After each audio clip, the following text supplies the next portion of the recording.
If this umbrella, because of the heaviness, if it drop from the hand of the slave to the head of master, they'll beheaded him. That to tell you that their spirit is here, tormenting Africa. That's why we are not getting it in Africa. Allow me to walk you back to the 80s when our brothers and sisters were being taken to a journey of unknown destination, put all through all kinds of inhuman treatments, all in the name of slavery.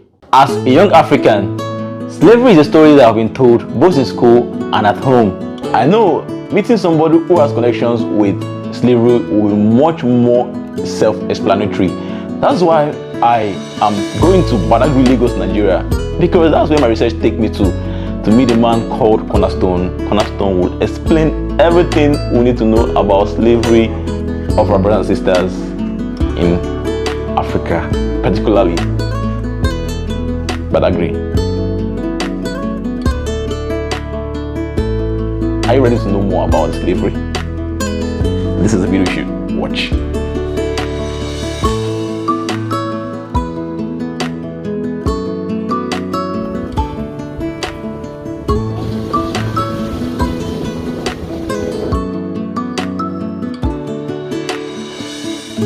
Now, if I'm African warrior slave, my name should be African warrior, because slaves have no identity. Slaves bear their master's name. It's like you buy a dog and you name your dog any name you feel like giving to your dog. Wow. And the slavery began by the Arabs. Arabs? Yeah. The first slavery is called Trans-Saharan slave trade, which began in the 15th century.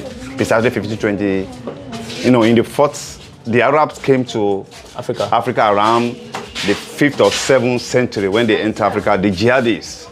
And they started taking Africa away as a slave. Egypt that you see today belonged to the Kush, the Nubians. But today, it was the Arabs that were ruling Egypt. That is, they massacre most of the blacks. Then the second one is known as transatlantic slave trade, which began in the 15th century by the Portuguese. They came and started taking Africans away as a slave. Now, this is the cenotaph of the man that owned this compound. We call the compound Brazilian Baracoon. The young man was captured when he was at tender age of 6 as a slave boy, and the name that his parents gave to him, we call him Ifare Milekun. That was his birth name. Now, the first master that owns him as a slave named Abbas, a black man, who made him domestic slave, because we have two categories of slave, a domestic slave and field. Domestic work in their masters are while the field work on the farm or on the plantation. Abbas, the first master, made him a domestic slave, but he later resold it to a white man called Williams. Sir William took the young boy down to Brazil. He made him domestic slave too.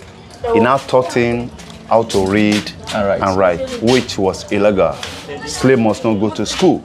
The reason why they don't want to give slave education, they believe that slave we are being educated. One day he or she will rise and fight for their right. Yes. But through Mr. William, this man speaks English, Dutch, Spanish, and Portuguese. And he could read and he could write. But later I'm still going to show you the handwriting. But one day, the second master William called him, young man, come. Let me set you free with the condition you work for me. And he grabbed the offer. William set him free. When he left Brazil, he first settled down in Lagos. And from Lagos colony, Ifara Milekun came down to the settle where we are standing right now. When he came here, it was the second master Williams who built this compound in the 1840s. In the 1895, he became the Seriki Musulumi of Bartering. And the family were still the Seriki Musulumi of Bartering up today. Because slaves to bear their master's name, that's why he chose to bear the name of the first master, the second, and the title that he had. And the world know the company as Brazilian Baracoon because the slaves were taken to Brazil. And they were Yoruba origin. And today in Brazil, you see their traces and their culture over there. Like, there's a god among the Yorubas, they call Yemeja. In Brazil, they call it Yemeja. Eshu, they call it Ezu. Yalaka, they call it Akaraje. Oshun, they call it Ozun. That is why they are Yorubas that have been moved from this compound to Brazil. Now, Baracoon is a Portuguese word meaning slave cell, dungeon, or storehouse where they were being kept them. Now, this compound that we are right now, we have total about 40 rooms in the compound. 40 slaves in each of the room. That's a minimum of 1,600 slaves who are being led out of this compound across this water to that island called Point of No Return. Now, these were some of the European products that were used in exchange for the slave when they arrived, because when they came, the kind of money that our forefathers spent, like cowrie, tobacco, Manila, and yellow salt. Europeans said they can't do business with them with that kind of money, that they would have preferred doing trade by barter, exchange good for good. Europeans will give our father one umbrella, they collect 40 human beings. 40 human beings for one umbrella? Yeah. Could you believe that we still have up to date, we still have the surviving umbrella that we'll show you later. Now, a bottle of whiskey go for 10 human beings as a slave. Then, Europeans will give our forefather a plate, they collect 10 human beings as a slave. Mirror and bead, there's what we call bargaining power. You can say 2 slaves, you can say 3 slaves. It depends how you can bargain and negotiate with Europeans for beads and mirror. Europeans will give them a day gun, they collect 40 human beings as a slave. The long cannon gun, 100 slaves, the shorter one, 40 slaves. Now the question is this, we Africans or black men, what do we do with the cannon and the day gun? We use it to fight ourselves. So to get more slaves to sell the Europeans, we sold ourselves into slavery. And it's still happening up till today. Look at these 2 doors, have been here since 1840s, when the compound was being established. Now, out of the 40 rooms, the federal government of Nigeria met with the family of Ifare Melekun that were currently living in the compound, that they should return 2 cells the way it were. Then they now gathered most of the relics and some of the items that were used on slave and kept that people all over the world comes around here to view. Now, let's see those 2 rooms quickly. If anybody says Africa is cursed, I think I've found traces. Look at that well over there. The well was dug in the 1847 by the slaves. Slaves are the one that dug the well in the 1847. Now, this is where the slaves were being kept. The first room is known as inspection room. That's where 40 were being stored. And this is a picture of the man that owned the compound. I told that he had education. We made a photocopy of his handwriting here. This one, and yeah, and this is the umbrella for 40 human beings. European will give you this, you get a 40 human being as a slave. Wow. And the umbrella was so heavy to the extent that just a man constantly have to carry it on the head of the ship. If this umbrella, because of the heaviness, if it dropped from the hand of the slave to the head of the master, they'll beheaded him. Because slaves were property. Jesus. And with your property, you can do anything. Now the question is this, African warrior, do you think this worth 40 human being? It's not even worth a human being. That to tell you the kind of leaders Africa have been breeding, right from the cradle of Africa. How could they exchange 40 human beings for this with thing? This for this thing called umbrella? So now, this is so sad. Now, this one is called matchbox. Now, this one is called covering yoke. They use this to join 2 slaves together. Come over here. Now, they put this at the ankle of the first slave, then the ankle of the second slave. They will now use this straight rod from here to here, and they'll put it here, and they will now lock it with padlock. You see? So because this thing was made of metal, it will put wounds around their ankle. You understand? Yeah. Now, it was made of iron. Because they are still the next day, they'll still be putting this thing on. This is the room where 40 of them were being kept. Now look at that small window up there. And that window will give them ventilation. Imagine 40 of them being kept here for 3 to 4 months. 40? Yeah. 40 human beings stay in this small room? 40 human beings? 40, yeah. This is where they will people do a lot of things. Imagine the odor, the heat. I imagine how many of them will have died here. That's why when people come, they are telling you, you are not here to catch fun, but just to feel the pain the people of the past have felt. Each of these plates go for 10 human beings. It doesn't matter the size. Once European give you this, you give them 10 human beings. This is 10, 20, 30, 40, 50 human beings. If you look at the body of this bottle, you see a 1070 customer on the body. The bottle is from Vienna, Austria. This is a 10 human being standing tall. This one? Yeah. 10 human beings? 10, yeah. This ranting we call it record with the cordage gramophone. We didn't know how many slaves that were used in exchange for this. No. But today we use DVD and CD. But those are the musical CDs they use. They call it drama. Yeah. These are the gig given to the man by Brazilian friend and the European friend. This one here? Yeah, when he became the Seriki. And these are some of the money we spent in Africa in those days. Now, because he was a Muslim, if you want to do his prayer, this way they used to keep his water for ablution, soup, and his drinking pot. Now, let's go out and see the second cell. Please wash your head while coming out. What we are doing here, African warrior, we are trying to showcase this clothing on this local money queen. The cloth is over 200 years of age. 200 years of age? Yes, it's over. 200 years? Yeah, over 200. Yeah, it was given to the man that owned the company by Brazilian friend. Now, this staff of office was given to him by one governor known as Governor Williams McGregor of Lagos Colony, then recognizing as a leader then. Now, to the point of no return, that's how they used to move them to the point. We call it single file. They'll be in a straight row to the point of no return. Now, let's turn around. Now, look at this man here.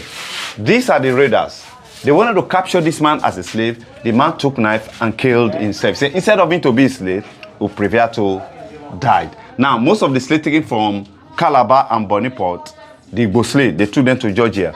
There's an island in Georgia called St. Simon Island in the Dover Creek, where over 75 of the Igbo slaves said, over their dead body, to be a slave in another. What they did, they killed their master. 75 of them walked into the ocean and drowned themselves. And up to date, 75%? Yeah, 75 of them. And they said they are repatriating and they killed themselves. And up to date, they killed their masters really. So when they walk into the ocean, when they drown themselves, but they say something. They say, we are repatriating to Africa, that they are going back to Africa, but they finally found themselves at the bottom of the sea. That to tell you that their spirit is here, tormenting Africa. That's why we are not getting it in Africa until we learn to say sorry to some certain set of people. Probably Africa will be back from where she veered off tracks. Now, this one are called killer's dogs. If you have watched a film called Django, you understand vividly what I'm talking about. 20 dogs will go for one man. 20 dogs? Yeah. We call the dog killer dog. They will devour the slave to pieces. They will pieces the slave to pieces. Now, slaves we are allowed to eat once in a day. That's why they have to cover them up with this thing called iron muzzle. But if they don't want to use it, they'll pierce the upper lips and lower lips and they'll put padlock. Now, slaves bear their master's name. Any of the slaves that refuse to bear their master's name will be struck to death. If a slave die, no case, because they are property. If you have watched the film called The Root by Alex Ali, Kunta Kinte, you understand what I'm talking about. Please come in. Now, if they want to kill the slave, this one is called gallows. The chain that I showed you in the first set will be tied around the wrist of the man, their hand at the back, they'll be hung on gallows, and they'll be here dying gradually. They're just trying to put fear into other slaves. As you see them, they will not last for a day till they're dead. And this one happened in Dominican Republic around 1791. When the slaves were being led by a man called Toussaint Louverture of Haiti. They killed all the whites in Dominican Republic then. They got their independent. But after many years, the French came back to them that they should pay damages for killing their people. We call it reparation. And they were being forced to borrow money from their bank. And up today, some say the reason why Haitians were still poor today, they are still paying reparation to the French colony. And the reason why I gotta believe this, most of the colony that French colonize today, we are still paying colonial taxes up today. And I tell people, what the hell African leaders we are doing? Because I vividly believe that we are the one who's supposed to fight for those things, not American or even European. Of course. That to tell that we don't have leaders in Africa. It's not as if we don't have leaders. We have good leaders. But if our leader rose up or rise up to fight against them, they will use our own brother to fight against you and eliminate Africans. you. Now, there's some group, we call them abolitionists.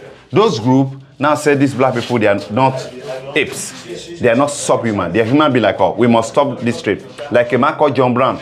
John Brown was killed by the American government because he would go into the plantation, he will set the slave free. The American government sentenced him to death on gallows with two of his sons. Now, we call this thing gallows. That chain that I showed first, let's say, we tied around the wrist of the man, their hand at the back, they'll be hung on gallows, and they'll be here dying gradually. As I said, that they just started to instill fear into other slaves. Now, look at that small window. You also give another 40 human beings. 40 human beings, yeah. Enslaved Africans will be in here. Now, that picture, some of the children of the man and his realization share. Now, we are going outside to see the last place in the compound. Now, let me show you something. Okay. Initially, this compound was not being plastered. Okay. What you're seeing, this is how it used to be. They use a burnt bricks with a clay. There's no cement there. You can see the clay. Yeah. So they just use clay to held it together. Then not with all this kind of big window and door, but with that smaller window. How about the zincs? Yeah, the zinc. We still have look at the olden zinc. All those zinc, that's heavy zinc. I've been here since. Okay. I didn't show you the zinc. We have let him bring the one of the zinc. Let me show you. Good. Now, look at the zinc that they use for the what we produce now, you get 20 of it out of this edible zinc. Of course. So you can still see those are the zinc. I've been here since 1840s. 1840s? Yeah, 1840s. When the compound was being established. Now, let's go this way. Let's go. So, this is the remnant. The building where Seriki Abba resided. The building collapsed in 1995. It will be in 1847. The building used to be, it's a story building that collapsed. Now, this is a section of the compound. All these rooms that the family live today, they are all slave cells. And if you do the counting of the room, you'll be counting 40. So 40 slaves in each of that's a minimum of 1,600 slaves. We have been led out of this compound to the point of no return. Now, let me show you the court of Seriki Williams Abbas, where he used to pass judgment among the community under him. Now, over here used to be his court, where he used to pass judgment among the community under him. And that chamber served as his office. And most of the Yorubas over there used to have their meeting here inside this Seriki Abbas court. Now. Yeah. Now, this is a section of the compound. Come over. Can you see all these rooms that the families, they're all slave cells in those days. Yeah, all slave cells. Not with this kind of door and bigger window, with that smaller window that I've shown you guys then. Okay. Now, yeah, we call this thing mausoleum. This is where the man was buried when he died. Seriki Abbas died 11 June 1919, and he was buried here by the family, the Muslim community, and the Brazilian. So you are welcome. Coming forward on this video, it means you felt what I feel while I was editing this video. I was like, which part I will cut? Which part should I keep? Every scene in this video is so informative, and I need to put it out there so people see.